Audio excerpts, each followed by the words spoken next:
All the staff knew better than to cross the billionaire who owned the sky. Julian Sterling was spoken of in whispers, a man whose cruelty was as certain as the sunrise. One mistake, and you were gone. His rules were carved into the silence of his glass palace. Be unseen, be unheard. Above all, never defy him. For years, that silence went unbroken, until one evening, as Maya Washington finished her shift scrubbing the penthouse floors, her husband Marcus arrived to pick her up. He had planned only to wait quietly at the door, but what he saw stopped him cold. Before we continue, tell us where in the world you're watching from. Drop it in the comments below, and if you enjoy this story, don't forget to like the video and subscribe for more powerful content like this. Julian stepped from the private elevator, his shoes striking the marble like gunshots. He paused at the gleaming table Maya had polished, then with a flick of his hand,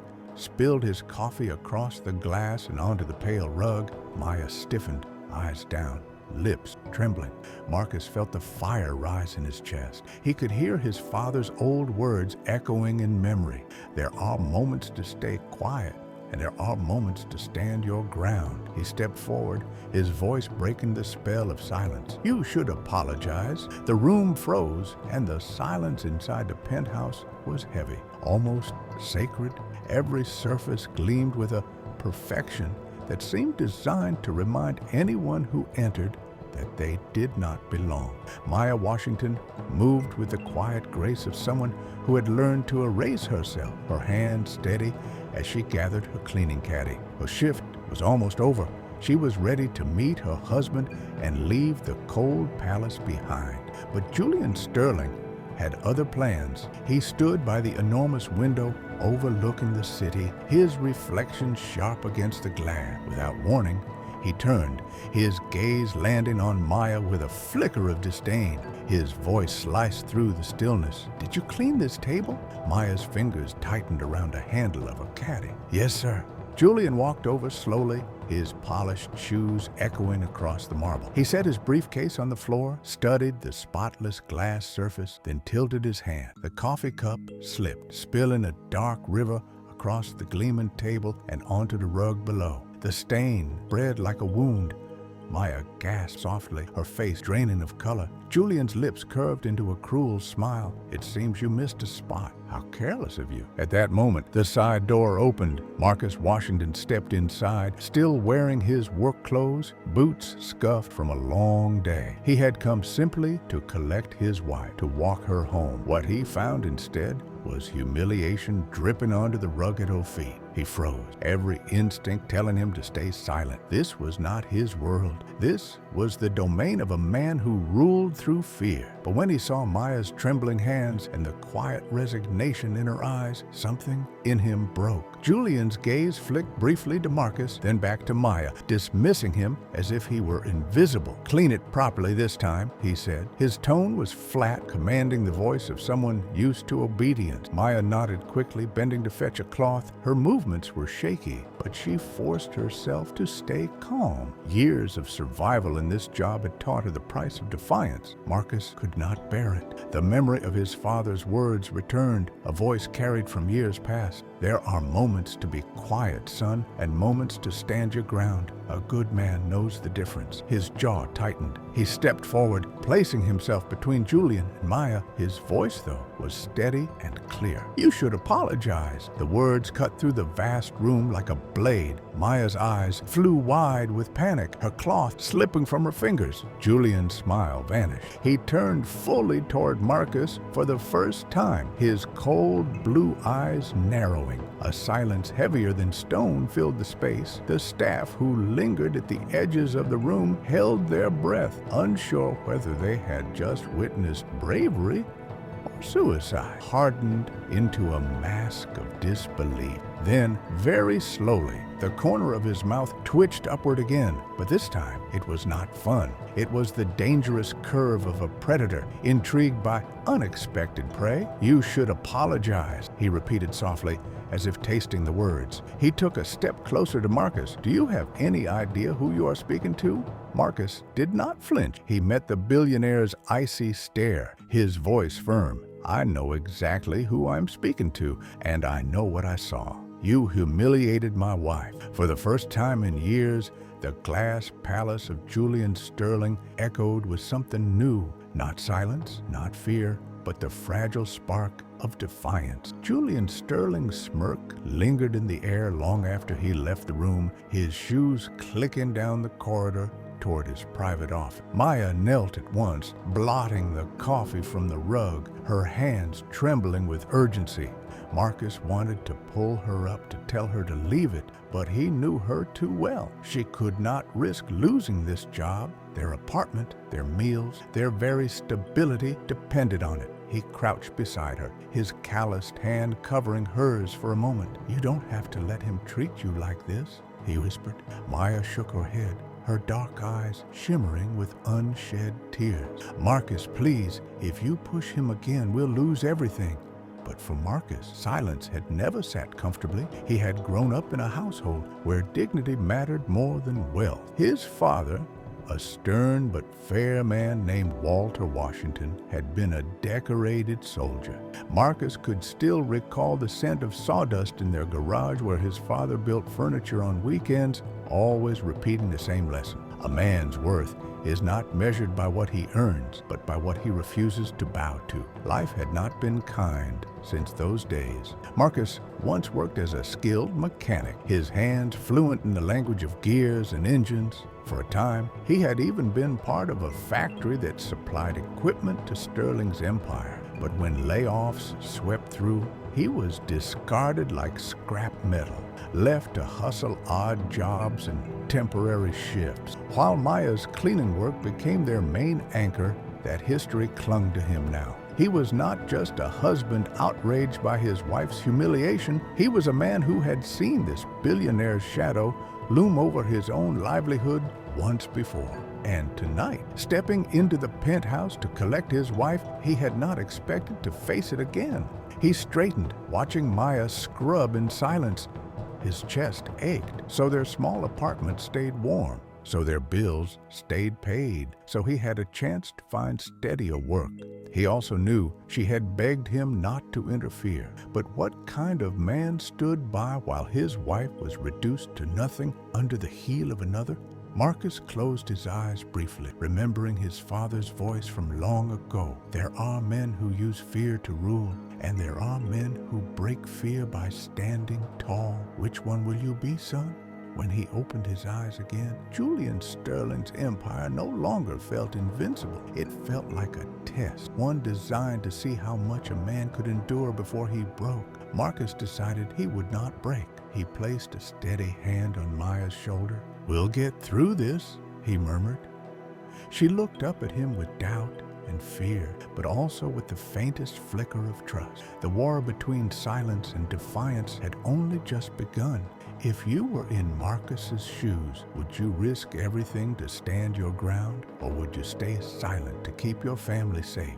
The next evening, the penthouse was no different. Cold marble, gleaming glass, and the hush of a place where even breath felt borrowed. Maya moved silently with her cleaning supplies, her body tense as if every corner might conceal a trap. Marcus had promised her he would only come to walk her home. He swore he would not speak unless spoken to, but promises are fragile when pride is on the line.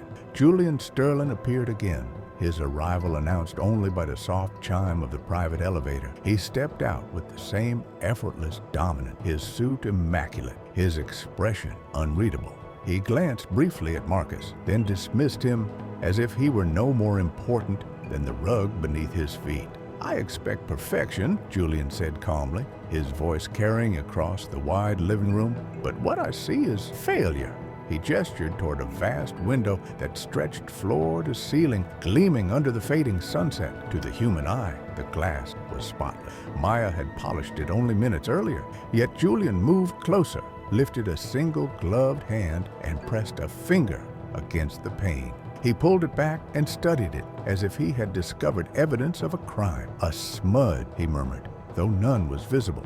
"Unacceptable." Maya's breath hitched. "Sir, I'll do it again. Until it is flawless," he cut her off. Her shoulders sagged. She reached for her cloth, already trembling. Marcus's jaw tightened, but he said nothing. Not yet. The ritual repeated in small, calculated cruelties. Julian would stroll through the penthouse and point out imaginary flaws. A book out of line, a pillow too stiff, a rug an inch askew.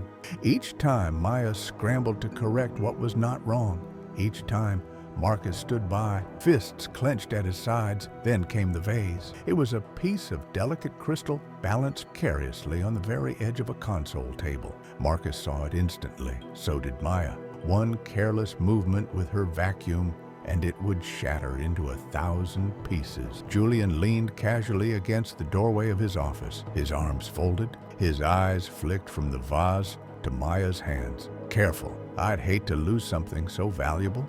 It was a trap. Marcus knew it. Maya knew it. Still, she bent slowly, guiding the vacuum head with excruciating precision around the base of the table. A bead of sweat slid down her temple. Marcus's heart pounded. He wanted to reach out to steady the vase himself, to tell her to stop. That was the game. Finally, Maya pulled the vacuum back. The vase still stood glittering in the lamplight. Relief softened her features for a single heartbeat. Then Julian walked over, lifted the vase casually, and placed it back at the center of the console, where it had always belonged. He didn't say a word. The message was clear. He controlled the risk. He controlled the relief. He controlled everything. Marcus's chest burned. Every part of him wanted to confront the billionaire, to shatter the silence with truth. But he heard his wife's whisper from the night before. If you push him again, we'll lose everything. Julian returned to his office, leaving the room heavy with unspoken despair. Maya set down her tools, her shoulders quivering. Marcus knelt beside her, his voice low. This doesn't work, Maya. This is torture. She shook her head quickly. Don't, please. He'll hear you. But Marcus wasn't sure he could stay silent much longer. He could feel it building inside him, the storm his father had warned him of. Sterling was no longer testing Maya's endurance. He was testing Marcus's resolve, only beginning. The days that followed felt like walking through a minefield. Every evening, Marcus arrived to take his wife home, and every evening, Julian Sterling found a new way to twist the knife. A smear of dust that did not exist, a chair turned half an inch, a clock that ticked too loudly. Each petty cruelty chipped at Maya's spirit, and each one pressed harder on Marcus's chest. By the end of the week, the penthouse had become a stage, and Julian, its director, taking perverse pleasure in each test. The staff scurried in silence, fearful of drawing his attention. Only Marcus remained still, his eyes sharp, refusing to be cowed. On Friday night, the game escalated. Julian summoned them both to the grand piano that sat in the corner of the living room, its polished surface gleaming under the lights. He gestured toward it with a wave of his hand. Polish, every key, he said. Individually, front, top, and sides, I expect brilliance. Maya's face paled. Sir, there are 88 keys. That'll take hours. Then you had better start, Julian replied, his tone dripping with mockery. I will be watching. He turned and retreated to his office, the door left slightly ajar. Maya lowered herself onto the piano bench, her hands trembling as she pulled a cloth from her caddy. She wiped at the first key, her movements slow and heavy. The sight was unbearable. Marcus sat beside her, picking up another cloth. We'll do it together, he said firmly. No, she whispered, her voice breaking. If he sees you, if he sees me, then let him. I won't stand by while you wear yourself down for his amusement. Before she could protest again, Marcus began to polish the second key. His callous fingers moved with precision, not from servitude, but from defiance. With each stroke, he was not just cleaning ivory, he was declaring that his wife would not face this cruelty alone. Hours dragged by. The silence was punctuated only by the soft rasp of cloth against keys. Occasionally, Marcus felt the weight of Julian's gaze from the crack in the office door. He ignored it. Maya's back ached and her eyes shimmered with exhaustion. Marcus reached over, brushing her hand lightly. Rest, I'll finish. But she shook her head, pride flickering through her fatigue. No, if you keep standing, then so will I. That was when the office door opened. Julian emerged, his steps deliberate, his expression unreadable. He circled the piano slowly, his eyes studying their work. Then, without warning, he pressed a single key with his gloved finger. A clear note rang out, pure and sharp. He leaned closer, inspecting the spotless surface, and then straightened. "Impressive," he said, though his tone made the words sound like an insult. His gaze shifted to Marcus. "Tell me, do you always clean up after your wife?" Marcus set down his cloth and stood. His voice was calm, steady, but laced with steel. "I stand with my wife. There's a difference." The room went still. Maya's breath caught in her throat. The staff nearby froze, their eyes darting between the two men. Julian's smile returned, thin and dangerous. "You think defiance is strength? You think you can shield her from me? But strength is knowing how to break others before they break you." Marcus's jaw clenched, but he did not look away. "No," he said, "strength is knowing when not to break at all." For a heartbeat, silence hung heavier than stone. Then Julian's eyes glimmered with something darker than anger. It was intrigue, the kind a predator feels when prey refuses to run. He stepped back slowly, his smile never leaving. "Very well, Mr. Washington. If you insist on standing in my arena, then let us see how long you last." The piano's polished keys gleamed between them, a quiet battlefield of defiance and power. For the first time, Marcus understood this was no longer about a job. It was about a war of wills. Julian Sterling was not a man accustomed to defiance. For decades, his empire had thrived on silence, built on the fear he inspired. But Marcus Washington had stepped into his world and refused to bow. To Julian, that was intolerable. The following week, the penthouse became a crucible. Every evening, a new trap was laid. One night, Julian claimed that a priceless vase had been chipped. Another, he insisted a chandelier sparkled less brightly than it had before. Each correction designed to drain her spirit. Marcus endured them all, standing beside her, polishing, adjusting, enduring. But Julian's eyes lingered more on him now than on his wife. He was fascinated by this man who would not bend. On Wednesday, Julian unveiled his latest cruelty. He called them both into his office, a vast chamber dominated by a mahogany desk and a wall of glass that framed the city below. On the desk lay a leather folder. "You seem eager to prove your worth," Julian said, his voice smooth, almost cordial. "So, let us raise the stake." He opened the folder, revealing a series of documents, contracts, financial reports, and a thick stack of investment paper. Marcus squinted at the numbers, unfamiliar, yet oddly compelling. "This," Julian explained, "is a deal worth $200 million. If it succeeds, my company gains everything. If it fails," he let the sentence hang, his icy eyes locking on Marcus. "Perhaps your wife's employment will no longer be necessary." Maya gasped. "Sir, please, he has nothing to do with this." Julian raised a hand, silencing her. "On the contrary, he has inserted himself into my affairs. Let us see if he can shoulder the weight." Marcus stepped closer to the desk, his heart pounding. He was no financier. He knew engines and machines, not stocks and contracts. But as his eyes traced the columns of numbers, something snagged his attention. A figure on page 3 did not align with the summary on page 6. A discrepancy small enough to be overlooked, yet glaring when spotted. $200 million? Marcus asked slowly, pointing to the line. "That's not accurate. The totals don't match." Julian's expression flickered so briefly most would have missed it, but Marcus saw. "You tampered with this," Marcus continued, his voice steadier now. "This deal isn't what you're pretending it is." For the first time, murmurs rippled through the room. A few staff members exchanged glances. Even Sarah Tate, the ever-loyal housekeeper, shifted uneasily. Julian's smile returned sharper than glass. "Careful, Mr. Washington. You are treading on ground far above your station." His attempt to break Marcus had backfired. In trying to humiliate him, Julian had revealed a crack in his own armor. Marcus leaned forward, his gaze unwavering. "You can fabricate flaws in furniture or spill coffee on rugs, but numbers don't lie. You do." The room went silent. Julian's hand tightened on the edge of his desk, his knuckles whitening. For the first time, his control wavered, if only for a breath. He forced a laugh, low and menacing. "Interesting. Very interesting.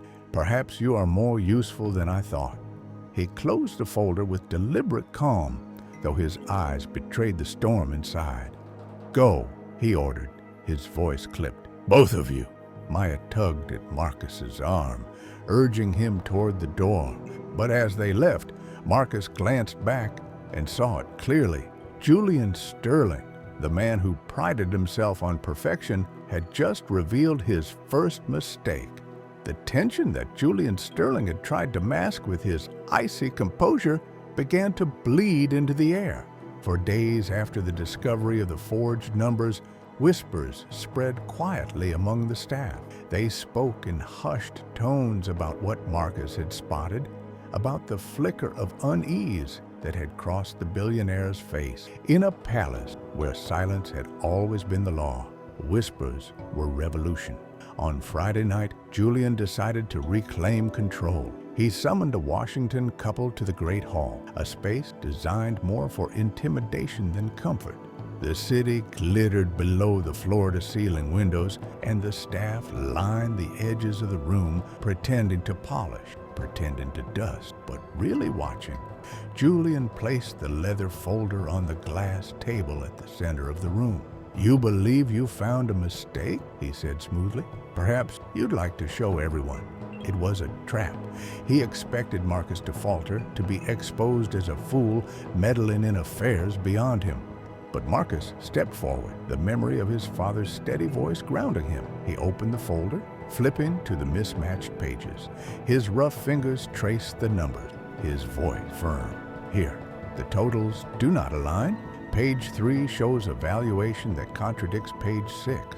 Anyone who actually runs these numbers would see it. This contract is fraudulent." Gasps rippled through the staff. Sarah Tate's eyes narrowed, but even she could not hide her unease. Julian's jaw tightened. "A bold claim," he said, his smile forced. "And you are what, a janitor's husband? What gives you authority?" Marcus looked him dead in the eye. "Truth doesn't need authority. It only needs someone willing to say it out loud." The silence that followed was crushing. Then one of the younger assistants, emboldened by Marcus's courage, stepped forward. "He's right. I checked those same numbers last week. I thought I was mistaken." Murmurs grew louder. The unshakable aura of perfection surrounding Julian Sterling began to crack in real time. For the first time, his staff were no longer merely shadows. They were witnesses. Julian's face flushed with fury, but there was no escape. The flaw had been exposed publicly. He could not erase it, could not silence the whispers. His empire of fear had been pierced by something simple yet devastating: the courage of one man who refused to bow.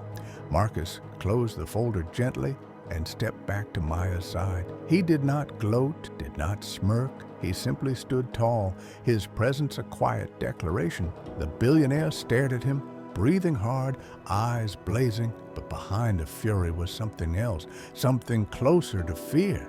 For the first time, Julian Sterling was not the one in control, and everyone in that room knew it. The empire of silence that Julian Sterling had built began to crumble the moment the truth was spoken aloud. No threat, no contract, no calculated smirk could erase what his staff had seen with their own eyes. For years, he had ruled by fear, but in a single evening, the quiet defiance of Marcus Washington had broken that spell. In the days that followed, Julian withdrew into his office, his commands fewer, his presence less imposing.